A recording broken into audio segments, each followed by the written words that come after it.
నిజామాబాద్ జిల్లా సిరికొండ మండలంలోని మైనారిటీ సోదరులు బక్రీద్ వేడుకలను ఘనంగా నిర్వహించారు. ఈద్గా వద్ద ప్రత్యేక నమాజులు నిర్వహించి పాడి పంటలు సమృద్ధిగా పండాలని, ప్రజలంతా ఆరోగ్యంగా ఉండాలని అల్లాహ్ను ప్రార్థించినట్లు ముస్లిం కమిటీ జమేత్ ఉల్మా మండల అధ్యక్షుడు లికాయత్ అలీ తెలిపారు. ప్రవక్త ఇబ్రహీం త్యాగానికి గుర్తుగా బక్రీద్ పండుగను జరుపుకుంటారని ఆయన చెప్పారు. ముస్లిం సోదరులు పరస్పరం శుభాకాంక్షలు తెలుపుకొని పండుగను ఆనందంగా జరుపుకున్నారు. సమాజంలో శాంతి, సోదరభావం, సేవ దృక్పథం పెంపొందించడమే బక్రీద్ పండుగ సందేహమని మత పెద్దలు పేర్కొన్నారు.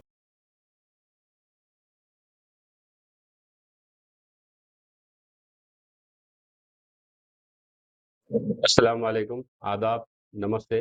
సిరికొండ మండల ప్రజలందరికీ నా తరఫున ఈదుల్ అదా బక్రీద్ పండుగ శుభాకాంక్షలు. ఏదైతే బక్రీద్ పండుగ ఉందో ఇది ఒక త్యాగానికి ప్రతిరూపంగా జరుపుకునేది. ఈ పండుగ శాంతి, దేశంలో శాంతి సమకూర్చాలని, ప్రపంచంలో శాంతి సమకూర్చాలని, అందరు కలిసిమెలిసి జీవించాలని, పంటలు బాగా వండాలని, అందరు సుఖ సంతోషాలతోని ఉండాలని ఈరోజు ఏదైతే మేము బక్రీద్ పండుగ నాడు నమాజ్ చేసినామో అందులో దేవుడితో ఇదే కోరుకున్నాము. మానవులు ఎందరైతే ఉన్నారో ప్రపంచంలో అందరూ మంచిగా జీవించాలని, మంచిగా సుఖ సంతోషాలతో బతకాలని, మంచిగా ఇప్పుడు ఈ వచ్చే పంట వర్షాకాలం పంట కాబట్టి మనకు మంచి వర్షాలు పడి రైతులు ఉత్సాహంగా ఉండి మంచి పంటలు పండించుకోవాలి, పంటలు కాపాడుకోవాలి, నష్టపోయే వర్షాల నుంచి కాపాడాలని ఇదే కోరుకుంటున్నాము. ఈ మెసేజ్ బక్రీద్ ఏంటంటే ఒక త్యాగానికి ప్రతిరూపము. మరి పేద వర్గాలకు, మధ్యతరగతి వర్గాలకు, అంటే దీనికి ఒకటి ఏంటంటే ఉదాహరణ, పేద ప్రజలు ఎట్లా జీవిస్తారు, వాళ్ళ జీవితాల్లో ఏం ఇది ఉంటుంది అని దానికి ఇది ఒక ఉదాహరణ. మళ్ళీ ఇది బక్రీద్ పండుగకి ఏదైతే త్యాగం ఉందో అది అంటే పురాతన యుగంలో హజరత్ ఇబ్రాహీం అలైహిస్సలాం అనే ఒక దేవదూత ఉండేది. అతనికి చాలా రోజులు దేవుడు పిల్లలు ఇవ్వలేడు, అంటే పరీక్ష పెట్టిండు. అది దగ్గర 80 నుంచి 90 సంవత్సరాల వయసు వచ్చినప్పుడు ఒక పిల్లగాడిని ఇచ్చిండు దేవుడు అతనికి.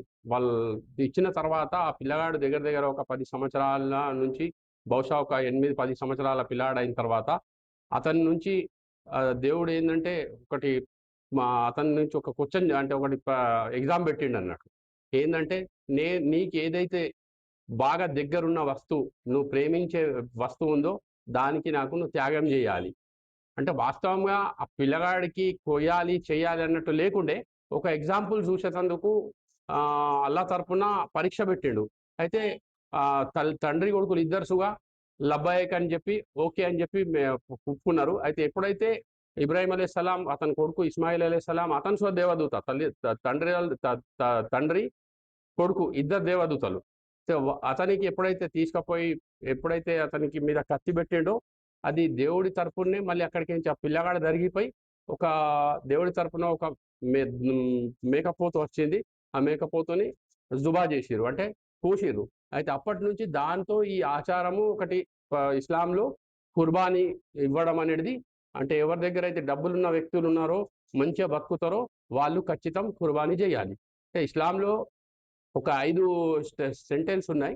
ఫస్ట్ కల్మా, సెకండ్ నమాజ్, మూడోది జకాత్. జకాత్ అంటే ధనవంతులు ఉన్నవాళ్ళు దాంట్లో డబ్బులు అలకించి బీద వాళ్ళకు డబ్బులు ఇవ్వాలి.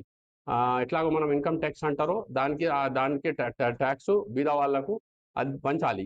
100కు 2.5 రూపాయల కాడికి ఇట్లా తీసి పంచాలి. అది ప్రతి సంవత్సరం పంచుతాం. ఈ రంజాన్ పండుగ కానీ బక్రీద్ పండుగ కానీ ఇది ముఖ్యంగా ఏంటంటే బీద వాళ్ళ పరిస్థితి ఏందనేది అర్థం చేసుకునేందుకు ఒకటి ఇది ఉదాహరణ. బీద వాళ్ళ జీవితాలలో సుఖ సంతోషాలు తేవడానికి ఈ ఉదాహరణ ఈ 2 పండుగలు. అయితే దాంట్లో మళ్ళీ ఇంకొకటి జకాత్ అయిపోయింది, హజ్ ఉంది, తర్వాత ఇంకొకటి కుర్బానీ దాంట్లోనే వస్తుంది. అయితే ఎవరైతే డబ్బులు ఉన్నారో వాళ్ళు ఇవి అయితే ఖచ్చితం చేయాలి. అందరూ ఈ సుఖ సంతోషాలతో ఉండాలని, మన మండలే కాకుండా, మన జిల్లానే కాకుండా, మన రాష్ట్రమే కాకుండా, మన దేశమే కాకుండా ప్రపంచంలో ఎన్ని దేశాలు ఉన్నాయో అందరి మంచిగా సుఖ సంతోషాలు ఉండాలని, ప్రజలు శాంతియుతంగా ఉండాలని కోరుచున్నాను. నేను మీ లియాఖత్ అలీ, మండల్ ముస్లిం కమిటీ అధ్యక్షుడిని, మరి జమేత్ ఉల్మా హింద్ అధ్యక్షుడిని. అందరికీ నా తరపున బక్రీద్ శుభాకాంక్షలు తెలియజేస్తున్నాను.